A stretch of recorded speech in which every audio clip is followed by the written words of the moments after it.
July মাহৰ পৰা আমি অৰুণোদয় দ্বিতীয় আঁচনিটো আমি সামৰণি মাৰিম।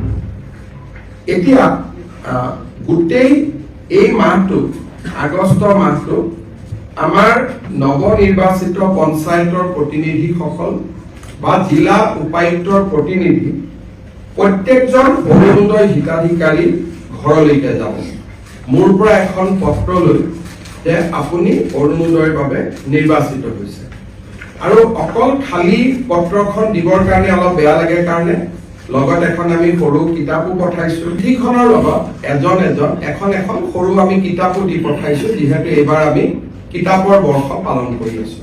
তাৰমানে 40 লাখ পৰিয়ালক এখন পঢ়িবৰ কাৰণে কিতাপো গৈ পাব। এই অৰুণোদয় তৃতীয় আঁচনিটো এই গোটেই প্ৰক্ৰিয়াটো সমাপন কৰোঁতে আমাক এমাহ লাগিব। ঘৰত গৈ আমি গোটেইখিনি দিওঁতে আগষ্ট মাহৰ অৰুণোদয় কোনেও নাপাব।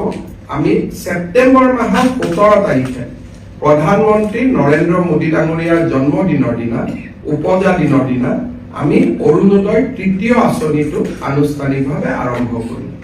আৰু অসমৰ ইতিহাসত 40 লাখ পৰিয়ালক সামৰি কেতিয়াও আগতে এনেকুৱা কোনো আঁচনি গ্ৰহণ কৰা হোৱা নাছিল।